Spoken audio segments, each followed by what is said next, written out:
So, so now we are coming to the last chapter of this book, how to approach Islam. Again, she has just quoted one of the verses in Quran, and we shall show them our signs in horizons and in themselves. In Anfus wa Afaq. So, so the so how we have to approach Islam. So the approach Islam. There are traditionalists, there are modernists, and there are people who want to make peace or want to with both of them or want to have some middle ground, a bit of modernity, bit of traditionalism, bit of orthodoxy, and bit of compromising. Not compromising. There is a particular hadith which says a mu'min lives mu'min lives with in synchronity with regard to the times he is living in, or what people say, the changing needs for changing times and unchanging needs for unchanging times. So there is something which has to be fixed, and there is something which is has to change, or you have to adapt the basic principles to the changing times. So this debate is as old as the message of Islam is.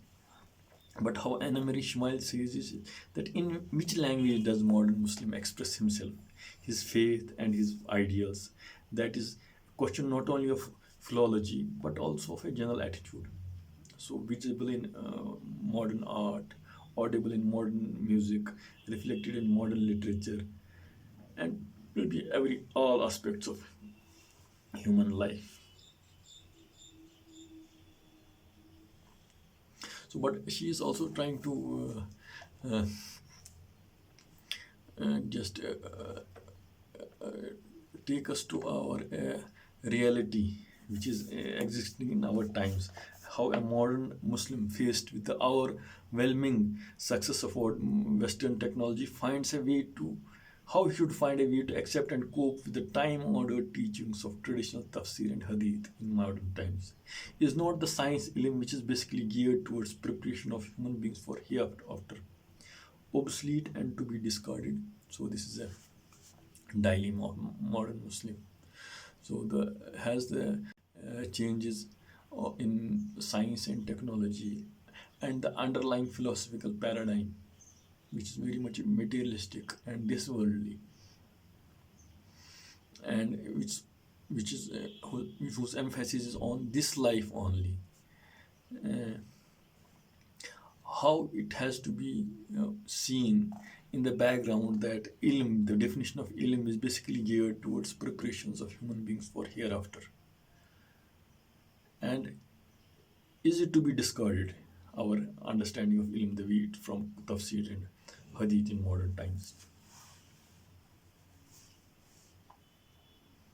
For example, even the critiques who are Western critiques, for example, who are maybe, for example, she has quoted, to be sure, no, nobody agrees with the poisonous remark written by an unsuccessful missionary to Muslims, published in Muslim World.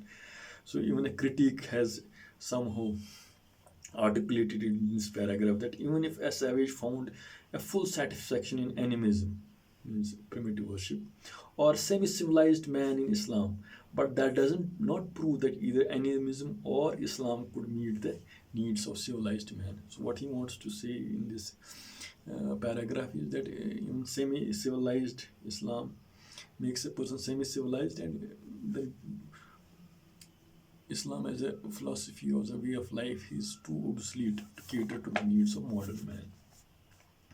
But this paragraph somehow, Annemarie in the subsequent paragraph somehow negates it by saying that the extreme wealth of Islamic literatures, of works of art, of psychological insight, as developed over centuries in Sufism, the refined, though for an outsider's understanding it's refined, you need to have a bit of engagement to appreciate what this is, what a Sufism is. The complicated networks of legal and ritual prescriptions, maybe the school of legal jurisprudence, which Muslim theologians write from the day of Prophet, the Madahib, how they solve those legal social issues, sociological and complex issues, the way they have developed the Muhammadan law or Muslim jurisprudence.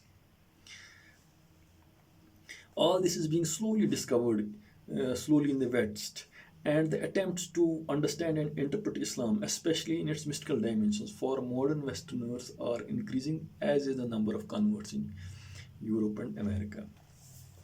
So, in a way, she is trying to just allay the what I should say charges that Islam is a semi civilized. So it doesn't have something in it to for a modern man or man of 21st century or 20th century to look on.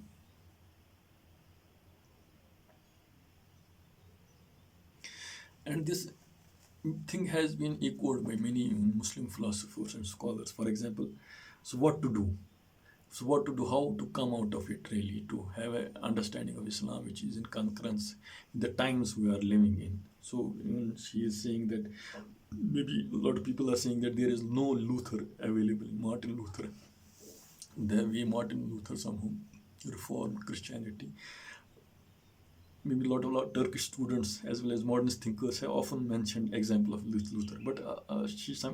But Iqbal, who was well read in European history, saw him as a negative force responsible for the breakup of Christian Europe.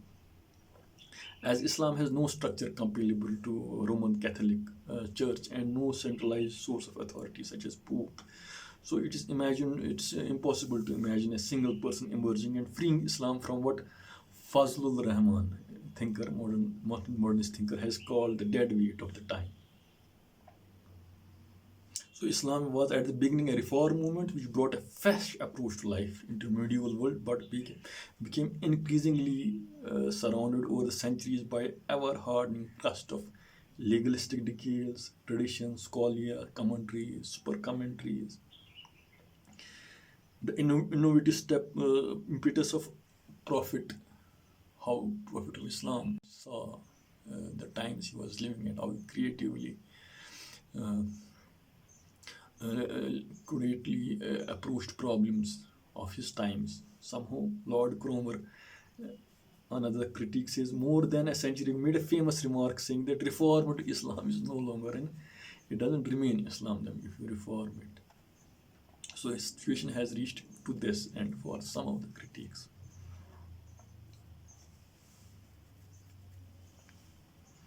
But then there is another way of looking also it. Also, it's not necessarily we will look at Prophet Muhammad like this. So if you have a positive, if you have a what I should say refreshing way of looking at Prophet Muhammad or Islam, another way of refreshing way. So Muhammad is the center of history. He is the middle way between stern legalism as manifested by Moses and world-renowned mysticism and loving mildness embodied in Jesus. He is what I previously also said. It's a balance between the two. He constitutes, as mystics would say, the beings in which Gaib, the invisible, the Shahada, the visible, and the tangible meet, and is thus perfect man, maybe it's a German word, cut extrusion. The Shahada in its parts is the foundation of Islam, and Muslim is a person who pronounces and accepts the validity of Sharia as God-given power to walk.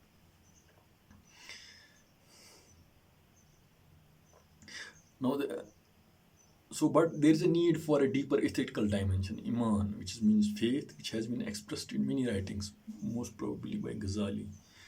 And the very definition of Muslim and Mumin or Islam or Iman shows that besides the formal acceptance of religion of surrender, has to be an inner faith and the introduction of third term, Ihsan, to do good, or as Sufi master of Hyderabad, Deccan, explained to us to do everything as beautifully as possible because God watches over each and every human act, brings a deep personal piety to the fore. Everything should be done in absolute sincerity, which is called ikhlas, without any admixture of selfishness or showing off. So then even the simplest action will bear good fruits. This attitude seems to be expressed in Prophet's answer to the question, what's virtue? To which he replied, virtue is that in which the heart becomes peaceful.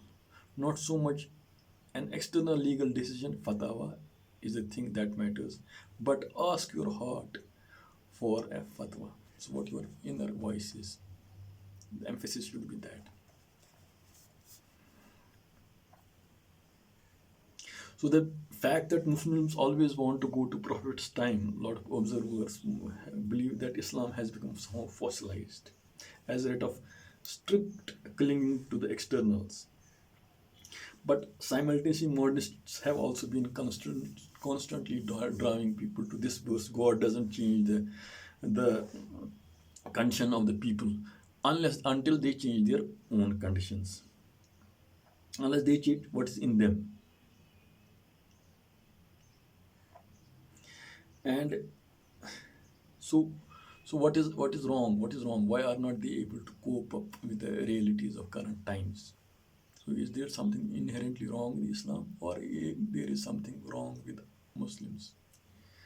Because there is another saying of Quran which says in Surah, whatever of good befalls you is from God, and whatever of evil befalls you, it's from yourself.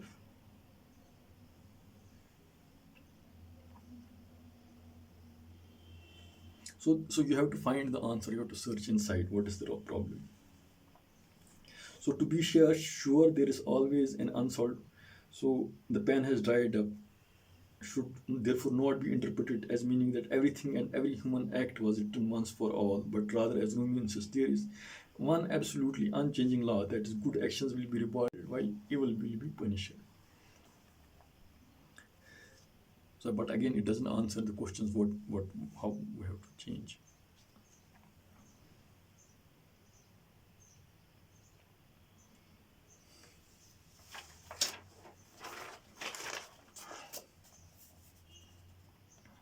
And to add to the problems, for example, is that for example,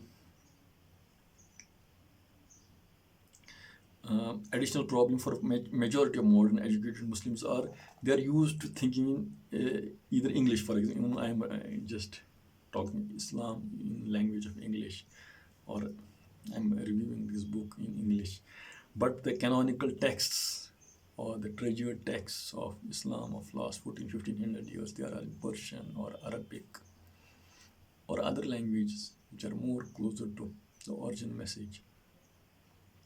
So that is the dilemma. The dilemma is that even one of the best, what I should say, um, Islamic centers of research and thinking are not in Muslim world. They might have their own historical reasons how they might have the scholarship that has evolved in West, but it may not necessarily be genuine in the sense that it has not, because the scholarship which is Islamic and which has been developed outside the Muslim lands or Arab lands, or they have their own background by which they interpret these sacred texts. But had Muslims, so where is the disconnect? So one of the problems she identifies is that additional problem is that majority of modern educated Muslims are used to thinking in either English or French and have to find a new language to express their ideas, which again are largely covered by their acquaintance with Western literary models rather than with classic Islamic ones. What I was saying.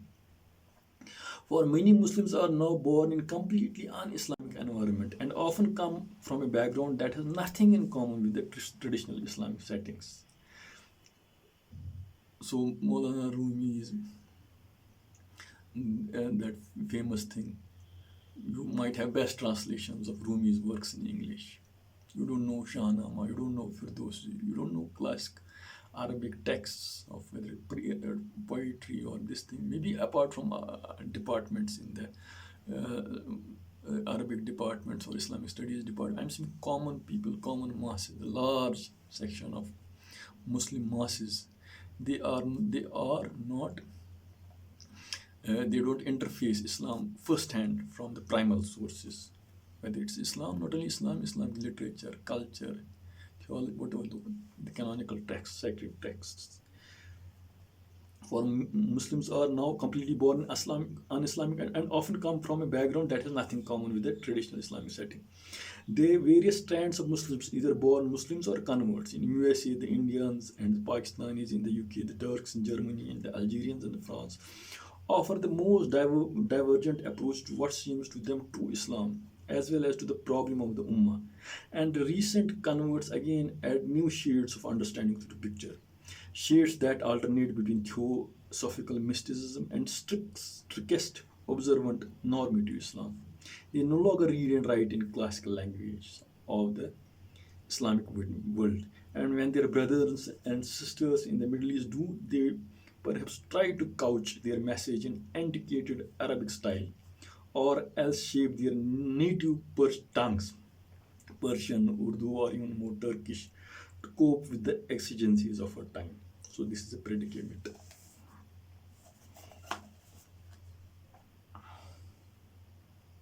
But even says that, but usually the younger generations, both Western educated Muslim in East and those who have grown up in the West, know precious little of their own tradition.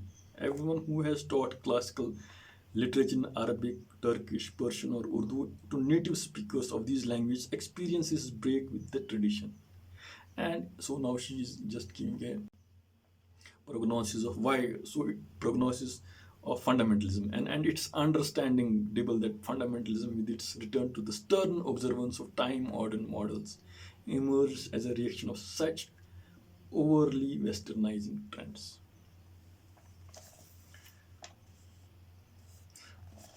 Even though there were some modernists like Zia Golgap, Turkish reform Golgap, who tried to, for example, they wanted to de-Arabicize the Arab world the way Ataturk wanted, and there were similar movements, but they somehow failed. Today, tendency expressed decades ago by Turkish reformers is a typical of such movements whose fruits are seen, for example, secularization of Turkey. However, a strong feeling for Islamic values continues beneath the Western surface. So the grain or the DNA or a collective subconscious of Muslim world is somehow part of something, and there is some cut. So the void is not being filled even by the apparently westernizing influences of de-Arabization or of these languages, texts, whatever that is.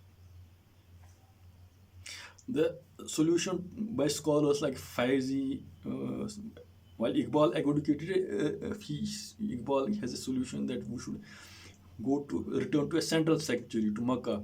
We should go together with the revival of original, dynamic, and progressive Islam. So you would want to have an original way of appreciating Islam, lingua franca, but also simultaneously we should go together with the original and dynamic and progressive Islam. So what dynamic, original, and progressive? So these are terms which have to be explained, or you should have to just it's not easy what you say, the original, dynamic, and progressive Islam. So maybe different people might have different takes on it. So we should have a consensus of what these things, and it should be somehow linked how you can the classical way of appreciating Islam.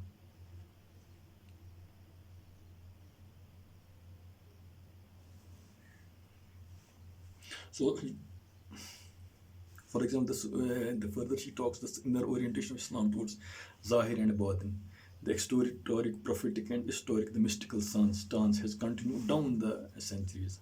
For example, Indian Islam, for example, where one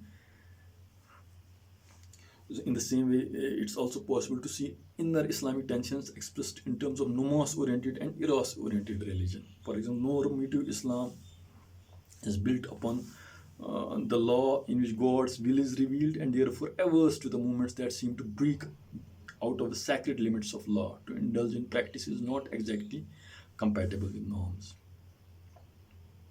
For example, large parts of Sufism, which express themselves in the form of poetry, music, and even dance, with an emphasis on feeling and tasting.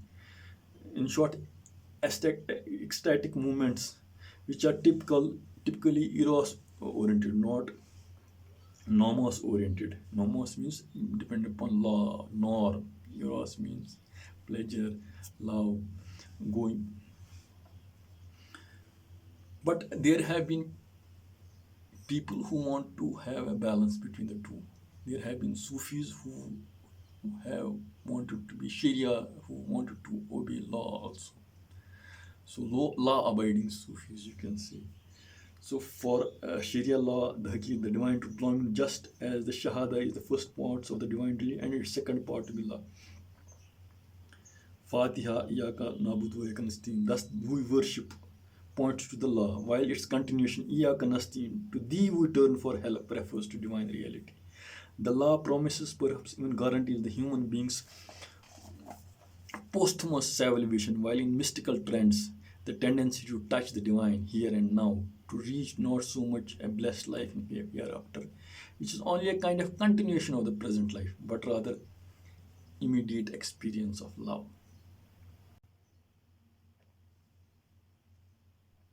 Another attribute which has been ad infinitum, Muslims have just, it's very cogent idea, and it's not only a cogent idea, it's a people who have to live that idea, and then once you live it, you can experience it, and that is something called tawakkul. So tawakkul means the trust in absolute trust in God. So tawakkul was developed into a multi-layered science of its own among early Sufis, but could not be maintained in its pure form, for that would have formed a complete impediment to any practical work, not to mention to the believer's duties and responsibilities towards the society. But as an ideal, it remained a factor that largely colored the Muslim life.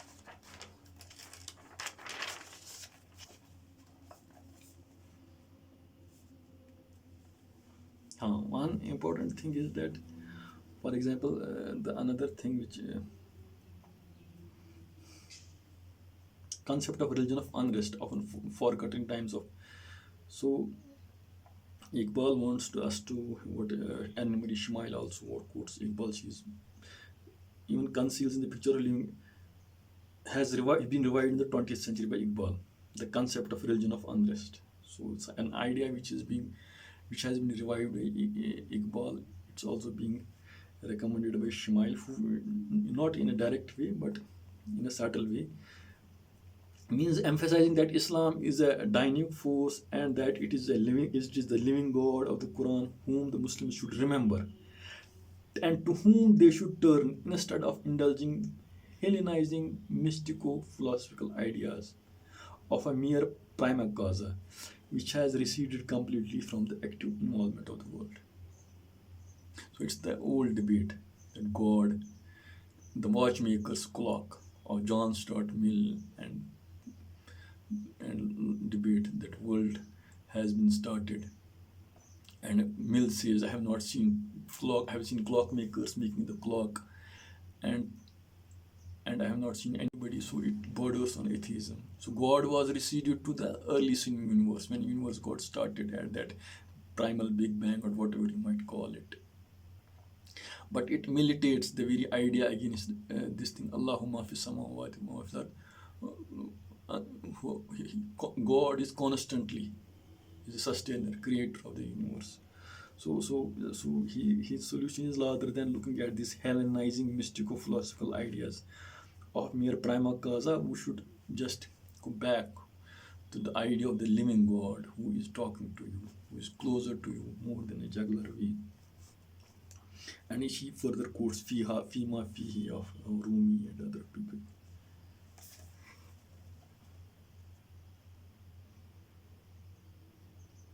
So for a Muslim, for example, a pious Muslim, Islam shows itself everywhere in the universe. For example, in blood circulation, in movements of stars in the orbit, in the growth of plants. Everything is bound by Islam, surrender and subordination to the divinely revealed law. But this Islam, as at least Maulana Modi holds, then became finalized in the historical Islam. This is a predicament. This is a problem that so we are not, for example, when Hazrat Abu Bakr Siddiq, when Prophet of Islam died, people, Hazrat Umar said that who says that Prophet has died? So Prophet Abu Bakr Siddiq quoted the verse of Quran. Whoever says that Prophet is a God, say that God is dead. So God is always there and He is living reality. So maybe he is just, Maulana Modi is also alluding to this fact that Muslims have gone in love with the idea of historical Islam once they have been great and whatever that is. So that's also a sort of idol which was not preached by Muhammad.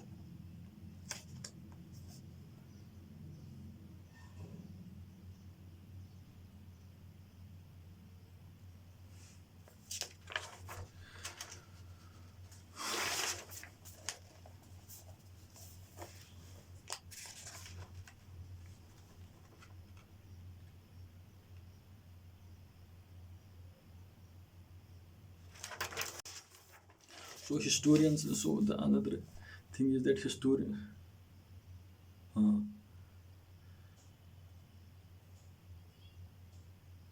so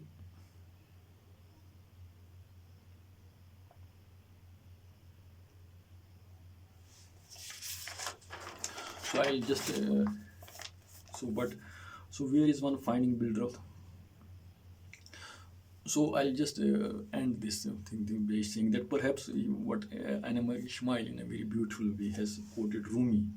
Rumi can answer human mind's never-ending question as to how to reach him, and who is merciful and powerful, the inward and the outward, the first and the last, one who shows himself through the signs but can never be comprehended. So I'm just coming to the debate old, the existence of God, transcendence and immanence, that paradox. He sees you, but you cannot see him. He is all encompasses, but you cannot somehow. Your limitations as human beings, you can feel him, but you cannot get him. So that realization of is very essence of faith, is essence of approaching God. So in the last paragraph, she says, this Annemarie Ishmael has very beautifully quoted lines of Rumi. The reason is that which always, day and night, is restless and without peace, thinking and worrying and trying to comprehend God, even though God is incomprehensible and beyond understanding. That's fine. Reason is like a moth, and the blood is like the candle. Whenever the moth casts itself into the candle, it burns and is destroyed. That's understandable. Yet the true moth is such that it could not do without the light of the candle. If you love somebody, even if while reaching to your beloved, there's a possibility that you will be annihilated in the process. The death will be there, and will be, but you don't care, you don't bother. You are focused on you. So whenever the moth casts the candle, it burns and is destroyed. Yet the true moth is such that it could not do without the light of the candle, as much as it may suffer from the pain of immolation and burning.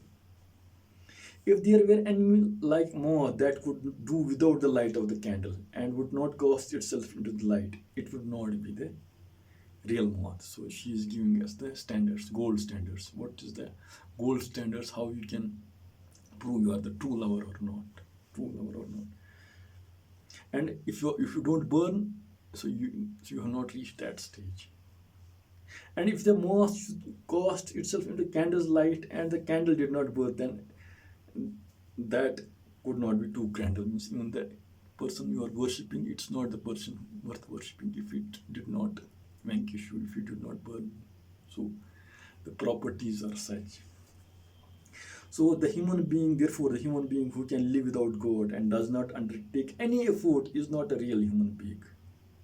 Who can live without God and does not undertake any effort knowing or pursuing that that ultimate is not the real human. But if one could comprehend God in its totality, then that would not be a God.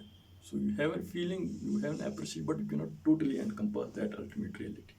That is the true human being, the one who never rests from striving and who wanders without rest and without end around the light of God's beauty and majesty. That's the character of a pure seeker who is who is restless in search of that ultimate reality. And now and it's a very beautiful sentence where and God is one who immolates the seeker and annihilates him, and no reason can comprehend him. So, so she has beautifully ended. So I'll stop.